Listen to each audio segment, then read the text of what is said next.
Bueno, muy buenos días para todos. Veo muchas caras conocidas, eso es muy chévere. Qué rico estar por acá nuevamente haciendo parte de este seminario. Gracias a la directora por extender la invitación, a Luz Estela, Victoria. Qué bueno compartir con ustedes toda la información que hemos venido generando desde nuestra institución y bueno, yo quiero mucho el museo, ahorita hablamos un poco respecto a eso. La charlita que monté está direccionada a la importancia de las colecciones biológicas, particularmente la del Herbario Universidad del Quindío, como institución científica y un referente de la diversidad de la región centroandina colombiana, pero dentro de la colección se han venido creando otras dinámicas y han venido saliendo colecciones accesorias o técnicamente se llaman colecciones extendidas. Entonces voy a hablar de algunos de los frutos del territorio y algunas de las técnicas que hoy en día se usan en palinología como una herramienta para reconstruir la historia de la diversidad biológica. Mi nombre es Andrés Felipe Orozco, yo soy el curador del Herbario Universidad del Quindío, hago parte de un grupo de investigación en biodiversidad y biotecnología. Desde allí tenemos un proyecto bellísimo, directora, hace 8 años, incluso acá veo ya unas graduadas, y es un diplomado que tenemos en el tema de plantas medicinales, con un eslogan bellísimo, el rescate del saber tradicional. Este proyecto está hace 8 años y nos ha permitido hoy en día tener un sello y una identidad propia, así que les extiendo la invitación, cuando quieran con mucho gusto. Tenemos un centro de documentación y literatura especializada, el cual pueden ir a visitar cuando quieran, y hay muy buena información, incluso de lo que hablaba ahorita el compañero, frente a todo lo botánico del mundo y del país y regional. Entonces ahí les extiendo un poco esa invitación. Ok. Siguiente, por favor. Listo, voy a direccionar un poco entonces lo que les decía, la charla, lo que son las colecciones, haciendo énfasis en herbarios. Luego hablamos un poquito del contexto nacional en torno a la diversidad y terminaríamos en el Quindío mencionando algunas especies, son muchas, incluso de las 2 charlas que vi ahora, ya vi algunas plantas de las que traje por ahí. Pero bueno, la idea es recordarlas y como que entre todos compartamos un poquito frente a sus usos y algunos caracteres diagnósticos morfológicos para irlos conociendo. Ok, en Colombia, según el Sistema de Información de Biodiversidad, hay 234 colecciones biológicas registradas.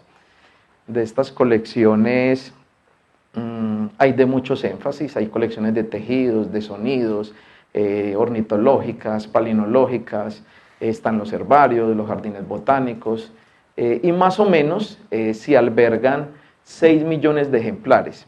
Y ahora que mencionaba el compañero ese panorama grande, el herbario más grande que hay en el mundo está en París. Ese herbario alberga, escuchen este número, 7 millones de ejemplares. El herbario de París. Y el de New York tiene más o menos 6.3 millones. Sí, es el herbario de París. Es todo un bloque grandísimo donde se albergan solo plantas. Y la comparación la hago porque si nosotros fusionáramos todas nuestras colecciones, no tendríamos la cantidad que ellos tienen solo en plantas, solo en plantas. En Colombia hay alrededor de unos 32 herbarios que están agremiados en una asociación colombiana de herbarios, y en todos esos herbarios juntaríamos 1.5 millones, y ellos tienen 7 millones. ¿Sí? Entiendo que entre el herbario, el antiguo ahí que queda en Harvard y en el de Missouri, hay más plantas colombianas, pues hay más referencias. Sin duda alguna sí, hay una ventaja de trabajar con plantas y es que nosotros traemos duplicados en nuestras recolecciones. Y en las recolecciones yo tengo un ejemplar o un voucher de determinación en mi colección, pero puedo enviar a otros herbarios. En Berlín, en la Segunda Guerra, se quemó todo un herbario y se pudo reconstruir porque sus duplicados estaban en otros herbarios. Entonces sí, sin duda alguna, tenemos mucho material por fuera y todo lo de la expedición está en España. Hay mucho material tipo, ahorita hablamos un poquito de eso, que está albergado por allá. Pero una preguntita, para los ignorantes de usted en herbario, sea en el de París, o sea el que usted menciona de la universidad, hace relación a las colecciones que son muestras. Ya te voy a dar la definición técnica. Sí, dale, gracias, tranquila. Ya te cuento un minutico, espera. Esas colecciones están albergadas más o menos en 96 instituciones, unas privadas, otras públicas y otras en jardines botánicos, y están en 24 departamentos. Ese es como el panorama que tenemos actualmente. Siguiente, Victoria. Con respecto, bueno, hablemos entonces de las definiciones. Cuando hablamos de colecciones biológicas, estamos hablando de un conjunto de elementos que están organizados y sistematizados bajo diferentes sistemas de clasificación dependiendo de la colección que yo esté trabajando. ¿Por qué son importantes? Son archivos biológicos, ¿sí? Son el patrimonio de nosotros, y allí se alberga, o nosotros custodiamos, toda esa biodiversidad, en este caso de herbario, de plantas secas, deshidratadas y montadas en cartulina, bajo una técnica y un protocolo, y nos permiten hoy en día poder hacer nuestros procesos de investigación. Hoy en día no se concibe nadie que trabaje en biología sin haber ido a una colección. Pero le decía ahora a la directora que el rol ha cambiado.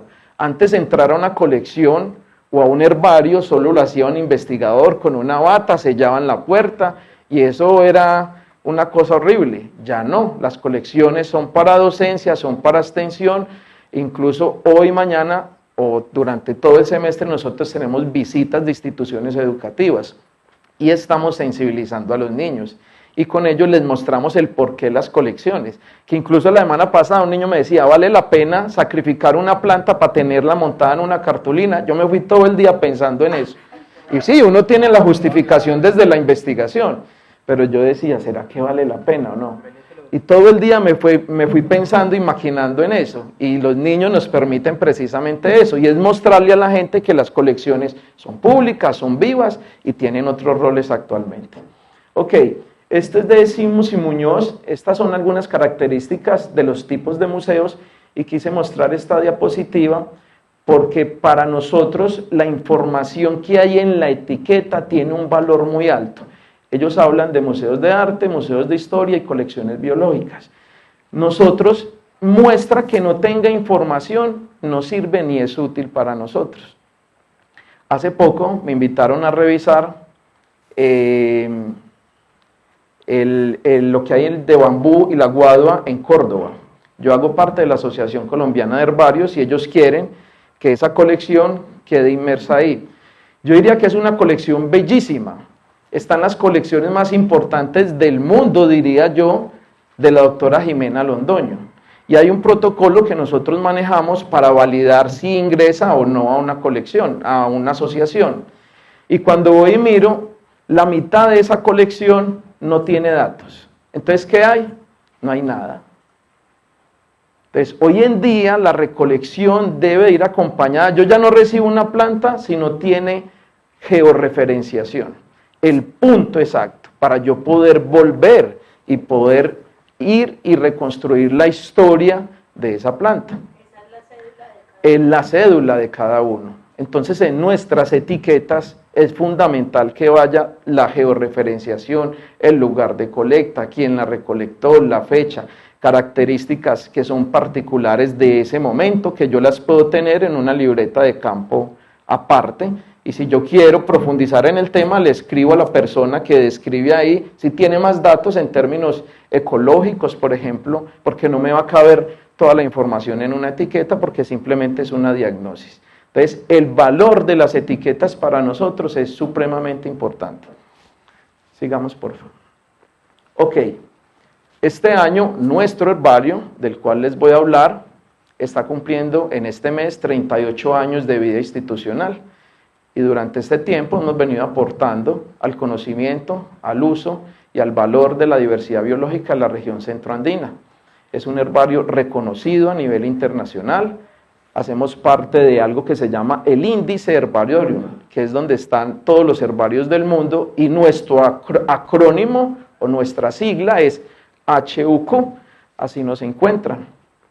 Es un herbario que más de los 38 años que aparecen ahí, porque desde ese momento se institucionalizó, pero 20 años atrás ya venían botánicos quindianos trabajando en la flora del departamento y se dieron cuenta que era importante empezar a tener una colección que permitiera recoger todas esas investigaciones.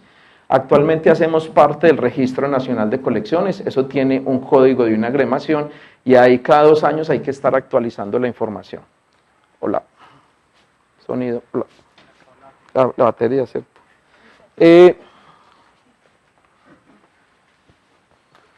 El año pasado, Santiago Díaz Piedradita, que en paz descanse, un gran botánico, y Carlos Parra, otro botánico, y estuvo de director de el Instituto de Ciencias en Bogotá, el herbario más grande queda en Bogotá, COL, sacaron un librito de herbarios y jardines botánicos, y en ese libro estamos dentro de los 10 herbarios más importantes del país, y eso no es gratis.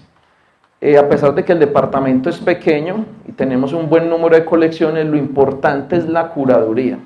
Yo no me gano teniendo algo sin saber cómo se llama y sin preservarlo en el tiempo adecuadamente. Y en eso las colecciones tienen que ser muy precisas.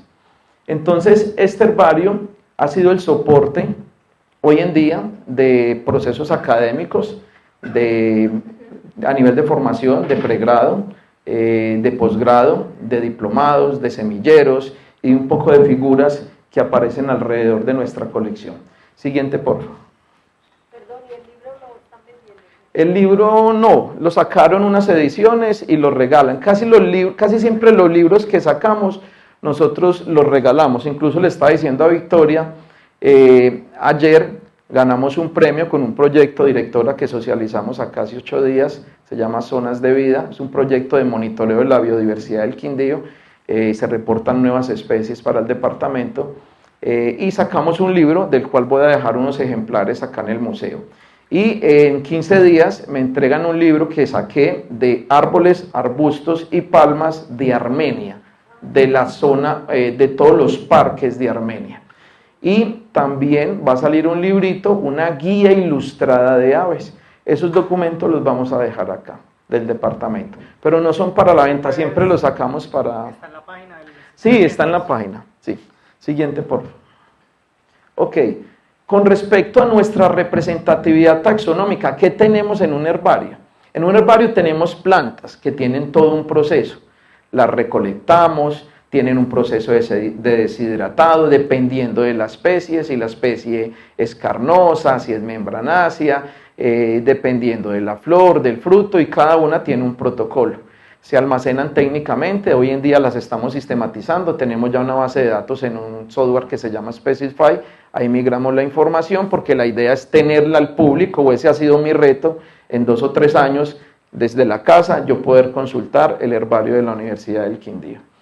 Tenemos alrededor de 45.000 especímenes en nuestra colección de estos 38 años. En plantas vasculares tenemos más o menos 38.600 plantas. Cuando hablo de vasculares, así rápidamente hay una clasecita pequeña. Las plantas aparecen en el mar, en el agua, ¿sí? Las algas. Las plantas se cansaron de estar en el agua y colonizan la tierra. Y aparecen ese grupito que hay ahí que se llaman briófitos. Los briófitos son los musgos, las hepáticas y los antoceros. Esos musgos pequeñitos se cansaron de estar ahí y depender del agua, siendo terrestres, y aparecen los helechos. A partir de los helechos las plantas tienen vascularización, o sea, xilema y floema. Entonces, el grupo grande que aparece arriba de plantas vasculares es de ese grupo que nosotros tenemos: helechos, gimnospermas y angiospermas. Y tenemos un grupo de líquenes y 40 ejemplares tipo. ¿Qué es un ejemplar tipo? Es el ejemplar que se describe por primera vez para la ciencia.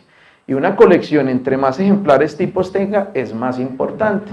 Esos 40 ejemplares nosotros los tenemos almacenados, aparte, digamos que son los que hay que cuidar más, son los mimados de nuestra colección y descritos por botánicos quindianos. Así que cualquier persona que quisiera trabajar en un ejemplar tipo de esos, pues tendría que venir hasta nuestra institución y pedirnos una referencia. Pero están montados en una plataforma que se llama JSTOR, y ahí los migramos a través de una fundación y también son visibles ahí. Siguiente, por favor. Ok, pero las colecciones o los herbarios han venido creciendo.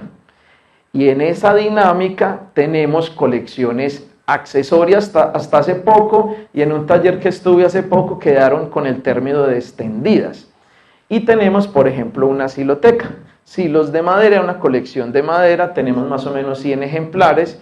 Esta colección ha venido creciendo a través de un trabajo de un chico de agronomía, y es el soporte, o va a ser el soporte para un programa nuevo que va a estar en la universidad el próximo año, Ingeniería Forestal. Vienen unos tablones bien cortados donde se hace descripción anatómica y morfológica, y viene una etiqueta especial para cada una de esas muestras. Tenemos una micoteca. ¿Qué será eso? Ok, muy bien, tenemos una colección de hongos muy bonita, tenemos 2 profes que han venido trabajando fuerte en eso, pero más que todo de los basidiomicetes. Son los hongos que tienen un cuerpo fructífero, o sea, como los champiñones, o ese que hay ahí como una oreja de piñón. Entonces tenemos más o menos 750 especímenes. Se ha venido trabajando mucho, y el año pasado que trajimos un mexicano, nos dijo: ustedes están sentados en todo un potencial de uso de tipo medicinal en hongos. Él vino a dar una charla, fuimos a Circasia, se tomó un tinto, se encontró 2 especies nuevas. Los hongos son 6 veces más que las plantas, 6 veces más de diversos. Y él decía que por nuestros suelos y por donde estamos, que tenemos todo un potencial para empezar a trabajar ahí. Entonces, el profe ha venido trabajando también desde esa línea. Y tenemos otra colección extendida de rocas, fósiles y minerales. Es una colección nueva, se dio de un trabajo de posgrado de unos fósiles que se encontraron por Quimbaya, y se ha venido fortaleciendo, y es el soporte hoy en día del espacio académico de geociencias. Entonces hay una profe que está encargada de eso. Mañana vamos a tener una exhibición en la universidad, pueden arrimar con mucho gusto, y ya tenemos varias publicaciones de ese trabajo. Siguiente, por favor. Pero no es que tengan relación con plantas.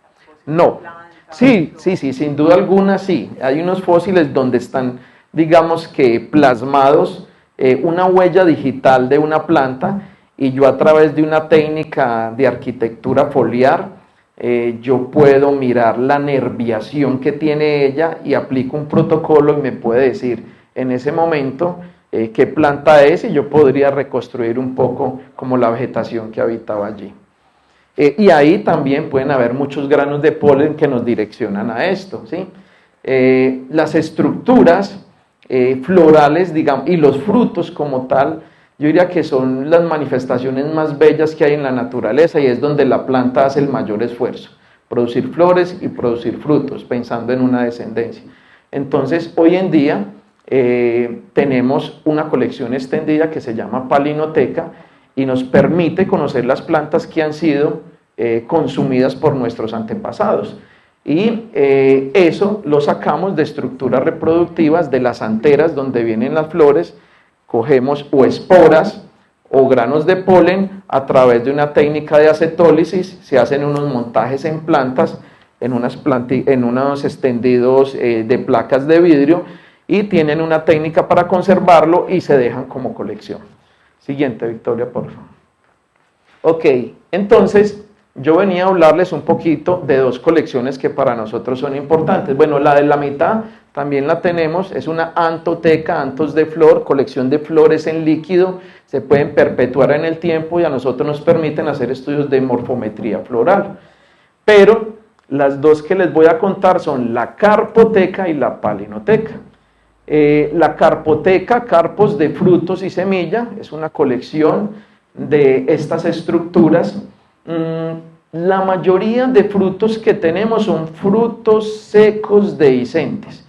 Hay muchos tipos de frutos, ¿sí? Hay carnosos, bueno, hay una categoría de ellos, pero los carnosos son complejos de almacenar, ¿sí? Por su misma composición. De esos tenemos un registro fotográfico, pero a veces no los podemos tener acompañando el voucher del herbario como respaldo. Entonces lo que hacemos es tener una colección aparte que nos permita, digamos que apoyar la taxonomía de las especies, hacer descripciones morfológicas y reconocer un poco los usos que ellos tienen. Esa carpoteca tenemos 150 ejemplares del departamento del Quindío, de los cuales les voy a mostrar ahorita algunas imágenes. Están almacenadas en bolsas Ziploc, dependiendo de la especie, y en la etiqueta hay una descripción muy técnica de lo que es solo el fruto y la semilla, fruto y semilla, porque en el ejemplar de herbario sí está la información de la planta, y solo en la carpoteca del fruto y la semilla. Lo mismo con la palinoteca, tenemos 180 placas, más o menos de unas 22 familias botánicas, y de unos proyectos de investigación que hemos venido desarrollando en algunas familias en particular. Sigamos, por favor. Ok. En un datico que me encontré anoche del CIP Colombia, aparecemos como el segundo país con mayor diversidad de plantas, 36.310. Yo tenía un datico menor, pero este dato es actualizado a hoy. De ese material se dice que Colombia es el segundo en orquídeas, el segundo o primero en palmas también. Entonces tenemos una alta diversidad pensando en todo lo que tenemos en el país. Y de ese número yo diría que más o menos el 10% está en el Quindío. El 10% tenemos nosotros en el departamento. En nuestra colección de esas 45.000, nosotros tenemos unas 220 familias botánicas y más o menos hemos estimado que hayan entre 2.500 y 3.000 especies para el departamento del Quindío. Y acá el libro que el compañero nos mencionaba ahora, incluso creo que lo traje, que es un libro bellísimo donde se describen en ese documento 50 especies de plantas con frutos de interés. Pero lo interesante es que siendo tan antiguo sigue siendo vigente. Yo tengo publicaciones de muchos documentos y más ahora cuando estamos trabajando con medicinales, pero cuando los comparo es muy preciso en la descripción del uso. O sea, el documento es muy técnico, es muy útil y vale la pena tener este libro como en casa. Yo tengo una versión, el que lo necesite con mucho gusto, para que le saque una copia a ese documento y lo pueda tener. Entonces vale la pena porque él ahí reporta incluso metabolitos secundarios y composición química de algunas plantas que para ese entonces eso no se describía, ¿sí?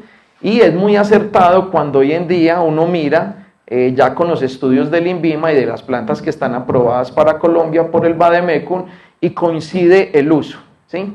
De pronto sí lo que no hay en ese documento es la dosificación y eso sí ha venido cambiando un poco en otros documentos donde ya hay precisión para cambiar un poco lo que nosotros venimos manejando del puñadito, el poquito, la cucharita, y en ese sentido es que hemos venido haciendo como otra cultura con respecto a eso, como una cultura de responsabilidad frente al uso. De ese número hay 814 especies dentro de las categorías de a nivel de amenaza, así que nos ponen en alerta de un poco de especies. Siguiente, Victoria, por favor. Ok, en otro documento de frutos silvestres de Colombia, de Diago y de García, reportan de que hay 703 especies distribuidas en 76 familias botánicas y las especies o las familias más representativas son las leguminosas o las fabáceas, la familia de las palmas, las arecáceas y las pasifloras están dentro de eso. De ese reporte hay 45 endémicas de Colombia. Este es un documento que se puede descargar, igual ahí también lo traje porque vale la pena analizarlo. Eso es un estudio que hicieron hace poco, lo hizo el Instituto Alexander von Humboldt y el año pasado estuvieron como actualizando la información. Siguiente, por favor. Ok, de aquí en adelante voy a empezar a mostrar una serie de frutos. Yo sé que hay muchos, pero mi intención es mostrar algunos que son representativos para nosotros, para el departamento, porque tienen diferentes categorías de uso. O son alimenticios, o son ornamentales, o son tintorios, o son alimenticios. Bueno, hay de todo, hay un poco, y quise coger como unas 10, como para que entre todos las reconociéramos y habláramos un poquito de ellas. Esta sin duda alguna todos la hemos visto y por esto nos dicen cuyabros, ¿sí? ¿Sabían? Por esta planta que es de la familia Cucurbitaceae, es una planta rastrera que cuando colonizaron esta zona estaba regada y muy abundante. Ha sido muy utilizada como utensilios de cocina, ahí se guardaba la sal, los granos incluso en instrumentos musicales o para tomarse la chicha. Varía mucho, y con respecto a la descripción pues del fruto y de la variedad, porque hay muchas, es un fruto pepinoide, puede alcanzar más o menos 1 metro de largo, las semillas son numerosas, de color gris aplanadas y de forma elíptica. Nosotros tenemos el ejemplar de herbario. Ustedes imagínense montados ese fruto en una cartulina que tiene unas medidas estándar, no podría estar. Entonces lo que hacemos es tenerlo aparte en una carpoteca que nos permite también tener un voucher de referencia. Perdón, una pregunta. ¿Eso eran como los tutumas donde antes se echaban la... Correcto. Sí, esos son. Bueno, hay otro que es el que sigue. Ah, bueno, se utilizan las semillas y la pulpa son comestibles también. Sí. No, el totumo es el que sigue, ya se los voy a mostrar. Esta es una cucurbitaceae, dime. De las pocas plantas tropicales de esta mañana que están frustradas en la floricultura. Claro que sí. Pero, y yo me preguntaba por qué cuyabos, de dónde vienen, por qué lo llaman cuyabos. Bueno, haciendo una lectura en una asamblea, cuando empezaron a limpiar como la plaza de Armenia, estaba invadido de esto. Y ellos se pusieron a tomar chicha en esas vasijas, ¿sí? Y uno de los de la agremiación dijeron, no, esto hay que llamarlo escuyabros, ¿sí? Porque estaba regado por toda parte. Eso dice algo de la literatura, ¿sí? No sé si alguien tenga otro referente que nos pueda contar. Juan, de pronto, ¿has escuchado algo? Una de esas es que la usaron como gorro, como casco. Ajá. Se supone que hay 2 artículos que dicen, que argumentan que el origen de esta planta pues como natural es trópico asiático. Sí. Y que entraron en la última entrada por el estrecho de Bering, más o menos hace 12.000 años, entraron con semillas de viables de la genaria sideral, y se cultivaron hasta posteriormente. Entonces, hubo eventos de domesticación separados en Asia y en las cosas. Pero la operación venía porque de estos cabos estas plantas Porque vinieron por mar. Sí, pero hicieron experimentos con la cosa de agua y magnesio y no resisten, se pudren en el agua, pues tanto tiempo en el agua helada. Sí, claro. Parece que las tengo que traer con semillas viables, sí. Claro, pero muy importante es Sí, claro. Una pregunta. pero ese nombre cuyabro, o sea, la planta... El término. es- La palabra. La palabra es solo local. Sí, solo de acá. Calabazo. Solo de acá. Que dicen calabra de peregrino en Argentina, pues, no, con la que hacen el Usted, profesor, es esa de los amazónicos, que cuando se describe la cuya, que ellos utilizan en algunos casos, La cuya. la cuya o cuya, que los soportes de vara, de palma, el soporte sostiene que es de gran tamaño para colocar la hoja, la hoja pues, Ujú. que lo Como los de la poporos. manera como los amazónicos. Esa es otra especie. Sí, es ser otra especie. Pero sí es de la misma familia. ¿Sí? Sí es de la misma familia. Pero es ser otra especie. El profe Castaño tiene muy bien hilvanado el origen de este Del término. artefacto. Sube por las culturas andinas, Ujú. ¿cierto? Y tienen un uso muy especial porque, como lo mencionaban ahorita, en algunas partes es utilizado como sombrero. Ujú. Entonces habría necesidad como de hacerle pesquisa. Él tiene incluso una presentación sobre la conexión cultural. Entonces está muy ligado a Perú, Sí. Ecuador, Sí, subió por ahí. y como eso subió hasta aquí por el camino del Inca, entonces ahí está. Ok, muchas gracias. Siguiente Victoria, porfa. Vamos con el totumo, también lo reconocen, ¿sí? Presentia cujete, es de la familia Bignoniaceae. El fruto es como una calabaza ovoide, también con numerosas semillas, y adentro tiene como una pulpa. Mire que es el pedúnculo, o sea, la estructura que sostiene el fruto es bien gruesa, ¿sí? Porque son frutos pesados. Tenemos un ejemplar de herbario, ahí sí tenemos montado el fruto, un fruto pequeño que se secó, se fractura un poco, pero puede evidenciarse algo importante en la inserción del fruto. En sus usos, elaboración de cucharas y vasijas para beber, elementos decorativos y para jarabes medicinales. Todavía se ve harto esa planta, ¿no? Sí, sí, sí, para la zona cálida del departamento, Quimbaya, Montenegro y Tebaida, ¿sí? Perdón, profe, ¿es originario de acá del eje cafetero o también No, de la costa? no, eso fue introducido también. Pero en épocas muy antiguas. Sí, sí, hace muchos años. En la costa todavía hay un comedero donde todo es de totum y las achadas. Y la gente que llega de otra parte va feliz a conocer totum y a comer totum en Barranquilla.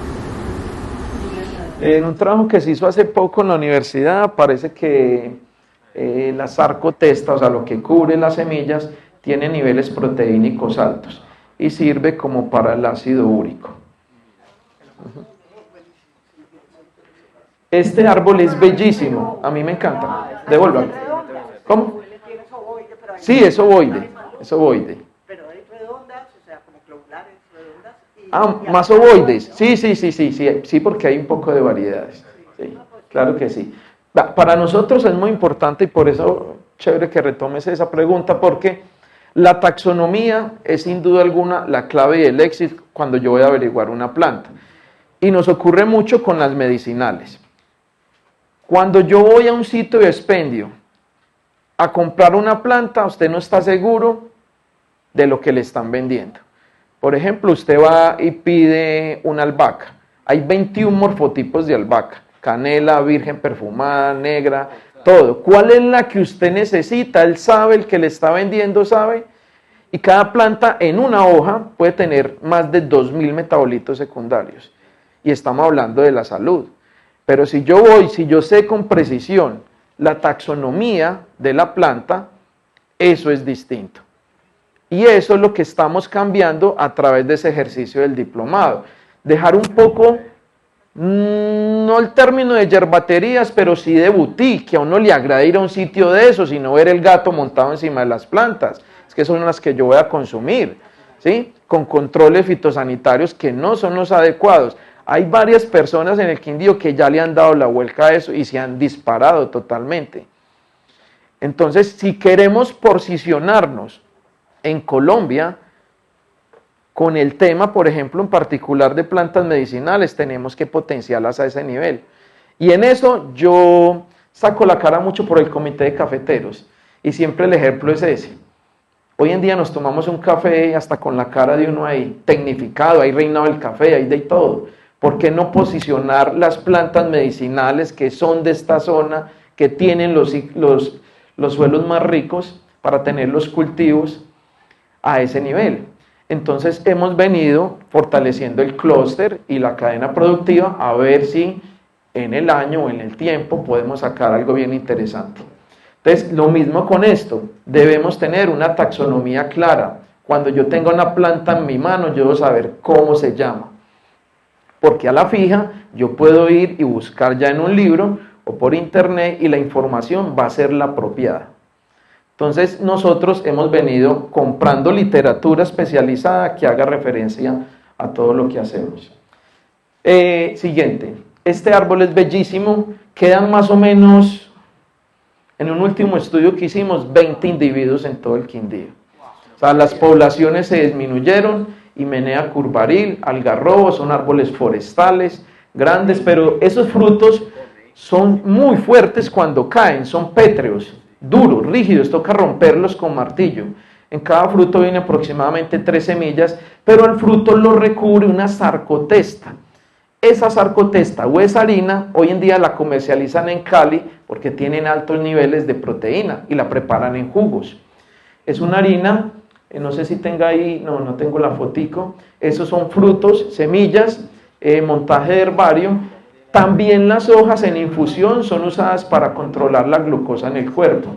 Y es una especie que la estamos propagando y la estamos llevando nuevamente a los sitios. Está muy regadito por el Valle del Cauca, pero en el Quindío, en un último estudio que hicimos, nos quedan 20 individuos. La pecueca. La pecueca, sí, claro que sí. Así le dicen. Muy bien. Siguiente. Este. Dime. Esa teoría pequeña, yo recuerdo que es una vaina, y recuerdo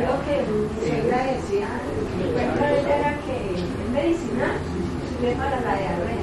Sí, también, sí, sí. Resulta que le dijo al niño, a la mayor de la abuela, que le mande, la llaman cañopístola. Entonces díganle que me razón, que le mande que el niño está enfermo, que le mande el cañopístola. Entonces el niño se fue repitiendo para no olvidarse. Cuando llegó ahí salieron los, que le mande a decir, le salieron los perros a atacar, que le mande a decir, no, ahorita que le mande la pistolaina. No joda. Aunque la cañofístola es otra especie, ¿sí? Esta que acabamos de pasar le dicen pecueca también, por eso los nombres vulgares, ¿sí? Pero sí es otra especie. Bueno, esta, ¿la han comido? Rico, ¿sí? Todavía hay algunos individuos, digamos que se propaga de manera exitosa. Yo la consumí hace poco por los lados de Quimbaya, cocinada, me pareció rico. Y tiene pues altos contenidos de proteína también. Hay partes que las están haciendo que sacan como lajitas y las hacen fritas como si fuera como lajas de plátano frito pues. Ajá. Ah, rico. ¿Ve? No, la pulpa solo la fruta, la semilla, ¿sí? Este es el fruto, el que estamos viendo ahí por dentro, eso trae un receptáculo y vienen unas semillas pues grandes que son las que consumimos, las que se consumen, las que se cocinan y se consumen. Sí, acá yo vi uno, sí. Siguiente, por favor. Bueno, esta, bellísima. La flor de la pasión.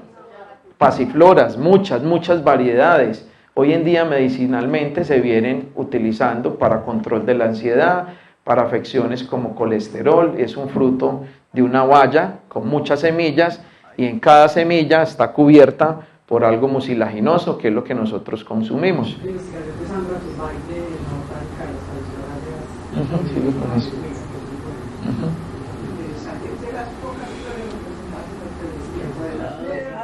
No, es que es bellísima. Lo que se ve expuesto ahí son las anteras y la parte femenina, pero están fusionadas todas. Entonces, bellísimo. Siguiente, porfa.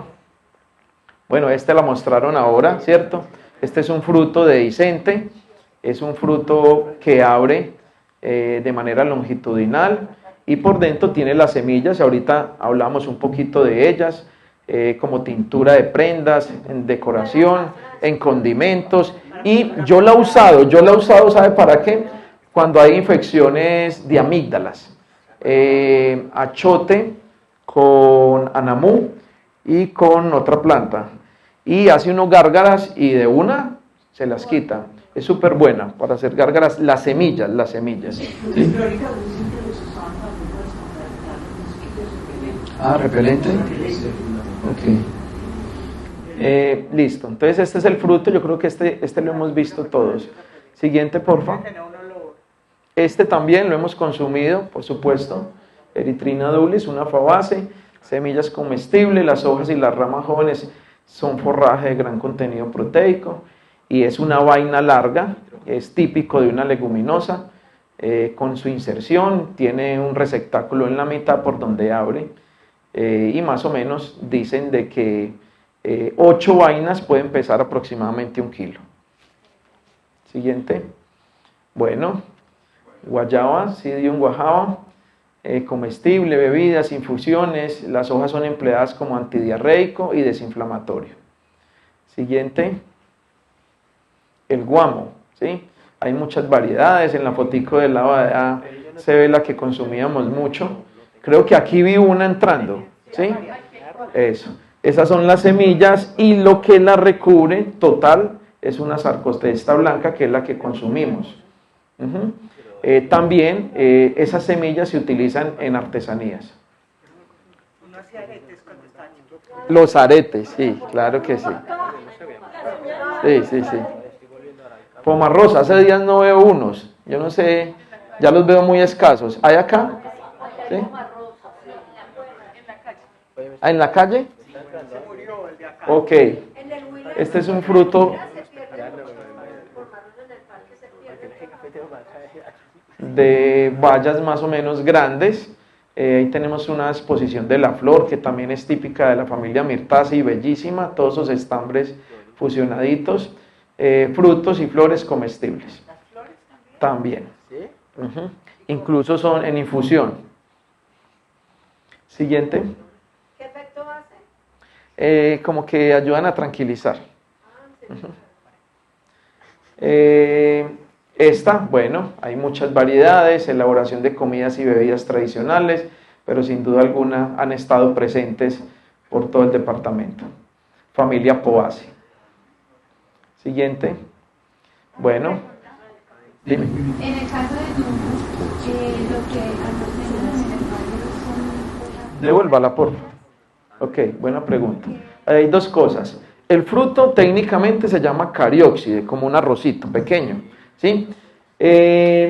Nosotros podemos tener ese fruto que es una infrutescencia, o sea, cada una de esas luego va a ser una sola, ¿sí? O sea, un fruto individual. Podemos tenerlo en la carpoteca y esa parte de los estigmas arriba, o sea, los pelos que caen, podríamos tenerlo en otra colección que es antoteca, o sea, en líquido. Colecciones en líquido y colecciones en seco, podríamos tener como las tres cosas. Ese voucher con las hojas, aunque ahí está acompañado de la flor y se deja manejar y podría estar ahí extendido, o tenerlo en tres momentos. tienen variedades de maíz de por aquí? Nosotros tenemos más bien poco en la colección, pero pues Toño tiene sin duda alguna, y Sebastián, yo me imagino que también, Don Juan, todos los custodios tienen miles de variedades. Hay una, no me revelaba, en caca se fascinan porque un raquis de Uy, qué bien. de los pocos hallazgos que usas de maíz en excavaciones. Siguiente. Ese era el servicio de las abuelas, lavar la ropa. ¿Sí? No sabía. Ah, la tusa, ok. Hace un grano de maíz, o sea, en San Pablo acaba de 1.200 años, pues, pero un grano carbonizado. Sí, es la oficina de la Universidad de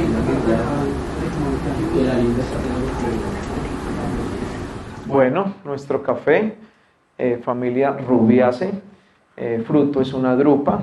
Bueno, hablamos de bayas y de frutas, drupa, una sola semilla, bayas, muchas semillas, como para que se lleven esas dos ideas. Es un diurético, así está aprobado por la Comisión Revisora de Productos Farmacéuticos, la infusión de las hojas para el tratamiento también de cefaleas. Siguiente.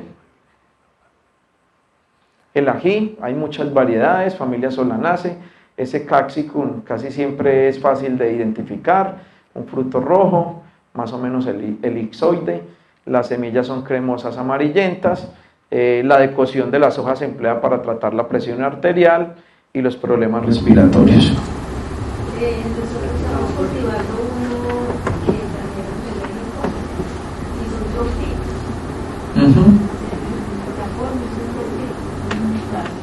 No, hay muchos de ese género. Esa es la especie Capsicum annuum, pero del género Capsicum hay más de 200 especies. ¿Es antiinflamatorio también? Sí, también. Siguiente. La capsaicina es antiinflamatoria. Bueno, el Theobroma cacao. Se utilizaba tradicionalmente en la realización de rituales ancestrales. Los frutos son bien pesados, persisten también en el tallo, en el eje, y cuando se abre el fruto, pues tiene aproximadamente más o menos 30-40 semillas, frutos muy comestibles, y se utiliza en la elaboración de bebidas tradicionales a partir de sus semillas. Sigamos. Higuerillo, ¿se acuerdan? Con esto hacíamos guerras con los frutos, todavía veo muchos. Sus semillas se emplean para la elaboración de tinturas y son cápsulas dehiscentes globosas, tienen unas espinas y varían su color de acuerdo a su proceso de desarrollo. ¿Y el aceite es un Familia, el aceite también, sí, muy bien. De la semilla. compresión? Lo trituran en cantidades y sale ese aceite. Siguiente. Ok, este ya me dio como hambre, ¿cierto? La infusión de las hojas se usa como analgésico. Es una baya, una sola semilla, carnosa, de la familia Lauraceae, y este es Persea americana. Ya están encontrados evidencias muy San antiguas, Isidro ¿no? y en San Isidro hay como Sausalito, 8000 años. ¿Sí? Sí, Sausalito y también. macrorestos en Sausalito o el Recreo. En Pedazo Calima de la- encontraron, pedazo de fueron la los semilla. primeros. Un pedazo de la Un pedazo de semilla. la semilla que fue identificada como de Persea americana y tiene como 7000 años. ¿Cuál? ¿De San Isidro? Sí. No, más 9000 y pico, sí. Sí, Opa, impresionante. opa, Es que opa. este Súper, es súper eso. o sea, que hay unas Y, cosas y el, superinteresantes y el para de Calima analizar. no sé si fue por fiturito o macroresto, yo creo que El de macroresto. Pero el génico también tiene, ¿no? ¿Quién? En el Cauca. Sí, son Génico y Calima, los más antiguos como y son macrorestos. ¿Y están depositados dónde? En el Valle Popayán y por el lago Calima. O sea, ¿dónde lo encontraron? ¿Dónde los El encontraron? café también salió, pero no salió en un Pero sitio ¿qué- muy con qué antiguo, era? sino como, creo que no es en el sitio 39 Cancha. No, No, salió sino en en otro otro, más, sí. pues en otro más moderno. Sí. Lo más Pero antiguo sí es sale en la turista. No, pero es como que la gente lo está comiendo Dale. ya a rato, pues. Y que devuélvela. Devuélvala, Victoria. Siempre he tenido una curiosidad porque en los referencias el nombre de cura al aguacate, entre los nombres vulgares. Ah, ya. Cura, ¿cierto? Se le dice cura también. ¿Alguien tiene? Tiene muchos nombres vulgares. No, ¿alguien tiene algún dato? ¿Cura? ¿Por qué se le dice el aguacate cura? Aguacate es de aguacate, que significa testículo en maya. Sí. Sí. Pero Pero ¿Cómo es que la llaman en Ecuador?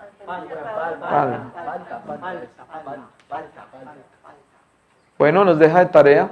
Ujú. Cura. en el libro de Pérez Ávila Está. Siguiente, Victoria, por favor. Ok, frijol, muchas variedades, comestibles. Familia Fabaceae, este es Phaseolus vulgaris y bueno, lo tenemos también regado en todo nuestro departamento. Siguiente. Ustedes, supongo, un montón de frijoles.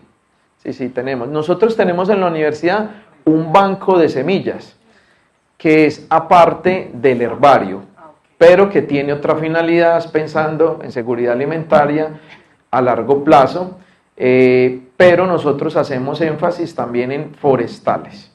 El CIAT es un referente grande para el país y hay otro en Tibaitatá, en Bogotá, un banco de germoplasma grande. Ese es de Agrosavia. De Agrosavia, sí. Pero esa parte, porque eso se controla diferente, a eso hay que hacerle análisis de calidad. Estamos haciendo un trabajo con una chica, sacando los lotes en el tiempo. Tenemos semillas de hace 20 años, entonces estamos mirando si siguen siendo viables almacenándolas a unas temperaturas en nevera.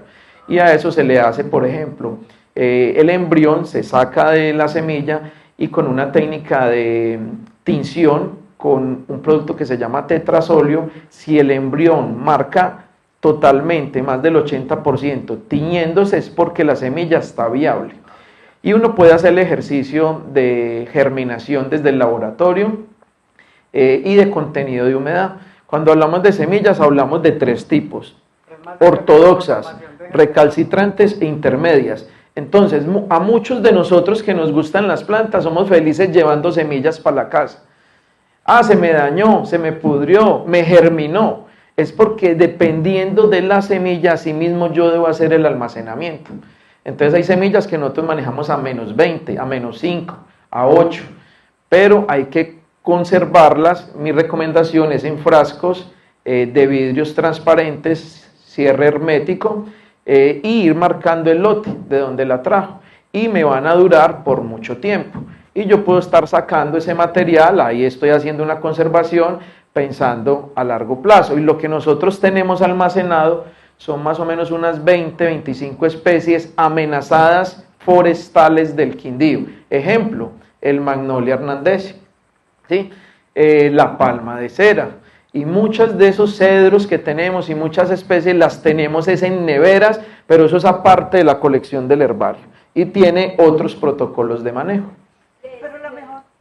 Dime. Disculpa, ¿les echan alguna cosa para preservarla? No se les echa nada, se les hace un buen secado, secarlas bien, limpiarlas, usted las puede estar evaluando en el tiempo, y la evaluación más sencilla es cuando uno echa los frijoles, las que flotan no sirven, ese es el ejercicio más fácil, ¿sí? pero pues ya técnicamente desde la biotecnología hay unas formas para hacer esos análisis. ¿Se pueden venir y comprar allá para hacer? Por ahora no estamos comercializando, hay algo que llama el semillero.com en Bogotá y ellos venden las semillas y ahí dice el porcentaje de viabilidad, te están garantizando de que la semilla es buena, ¿sí? Pero no tienen muchas forestales, vuelvo a lo mismo, el país debería estar pensando en esa bóveda que hay por allá, aunque de Colombia se ha llevado material, la de Noruega, pero nosotros deberíamos de pensar, el CIA tiene algo muy grande y bueno, pero no en forestales, y esa es como la invitación, a tener semillas de eso. También es que en Colombia debería haber un arboretum, pues. Sí, claro, también, claro. Es que eso es lo que yo creo, las semillas no se deberían reproducir y las plantas sembrándose, o sea, lo que hacen ellos. Y lo que, sí, pero hay unas plantas que hay que ayudar. Ejemplo, la palma de cera, o ejemplo, el algarrobo, son semillas que caen, el fruto cae al piso y si usted no lo rompe, ahí nunca van a germinar, se dañan, o hay que hacer procesos de escarificación con algunas de ellas, pero sí, eso sería la dinámica normal. En biotecnología se hace cultivo in vitro, y hay dos técnicas, embriogénesis somática y organogénesis. Pero cuando uno hace el ejercicio no está guardando variabilidad genética. O sea, yo tengo de lo mismo muchas veces multiplicado, ¿sí? Entonces digamos que esa es como una desventaja de hacer lo que tú dices. Y cuando tú las llevas a terreno, ya a aclimatizarse, si las coge un hongo o un bicho, se puede llevar todo un cultivo. En Seattle hay como 400 yucas. Sí, sí. Ahí, digamos que es otra opción, es una herramienta, Pues en ese caso la mejor forma de conservación sí es el cultivo. Claro, porque Pero hay unas plantas que el éxito, por ejemplo, la mayoría de monocotiledóneas, las gramíneas, las heliconias, el éxito de ellas no es por semillas, por el rizoma. Y a ellas sí toca propagarlas, es así. Sí, todas esas es por... Sí, todo lo que nos comemos. A mí me parece muy interesante y de mucha proyección el rescate de los forestales en torno del patrimonio del paisaje cultural cafetero, el patrimonio arquitectónico, fue hecho con maderas que hoy no se consiguen. Y cada vez se tumban más las casas tradicionales por meter cemento y construcciones en hierro y cosas por eso. Es decir, el pueblo cafetero va a ser un museo. Desde la proyección del jardín, del herbario, el trabajo de rescate de las forestales es interesantísimo e importante. ¿Qué tienes pensado a futuro? Mucho, nuestro grupo de investigación está enfocado en forestales maderables focales amenazadas y venimos trabajando mucho. La universidad tiene un protocolo de propagación de muchas de esas especies con éxito y estamos llevando material nuevamente a esos sitios, pero el éxito está en los actores, porque eso hace parte de predios privados, de áreas de reserva, con ellos hemos venido haciendo talleres y se conformó una red de custodios de especies maderables. Y eso ha sido muy interesante porque no solo era el hecho de ir uno como biólogo a buscar una planta, investigarla y sacar un paper, no. Ya estamos yendo un poco más allá y hay una interacción de ida y vuelta y eso nos ha parecido muy interesante. Pero sí da lástima y lo que tú dices es cierto, la avenida Centenario cada vez más fragmentada, ahí hay árboles interesantes y cada que paso veo un roto nuevo. Y a futuro vamos a terminar, si no hacemos esas recolecciones, ahí es donde son importantes nuestras colecciones como repositorios de esa biodiversidad y poder volver a construir en algún momento lo que teníamos. Entonces sí hay que tener las semillas, hay que conservarlas, hay que propagar el material, que compren más áreas de reserva, que no se toquen y a eso tenemos que volver. Felipe, para preservar las semillas hay un sistema muy interesante y es sumergirlas en viol de guayaba. Yo lo hice en el viol de guayaba. Ese viol lleva melaza, la guayaba y agua. Y polvo de roca. Se sumerge ahí las semillas quede bien espesita y eso queda como un pegante. Se seca la semilla, posteriormente se lleva al recipiente que usted recomienda, que ojalá sea de vidrio, y posteriormente bien seca se almacena ahí y esa semilla le dura un poco de tiempo. Porque es que No sabía, no conocía. la roca fosfórica es un elemento para preservar las semillas. Sellante. Y el biol de guayaba es un material sumamente que le da fertilidad a la semilla. Entonces es sumamente importante. ¿Biol de guayaba o biol de arracacha? La semilla tiene un ombliguito, si han visto, ellos llaman micrópilo, que es el cordón umbilical que lo une ahí, como para decir a uno. A veces está algo que se llama funículo, pero si la semilla está dentro de lo que me estás diciendo y está húmeda, eso puede ayudar a acelerar el metabolismo de la semilla y se puede dañar, se puede pudrir o germinar. Entonces no sé hasta qué punto pueda ser útil esa técnica. En los suelos siempre aparece o siempre está un banco de semillas latente, que en los bosques ocurre, y en la medida que se cae un árbol forma un claro y se activa todo ese banco de semillas y empiezan a salir nuevas plantas, buscando o esperando ese momento adecuado para que se dé. ¿Y cómo medirlas? Toca controlar el contenido de humedad. Nosotros tenemos un aparatico, tú echas 100 gramos de la semilla, lo cierras, quema el embrión y él te dice, ahí esta semilla tiene tanto de humedad.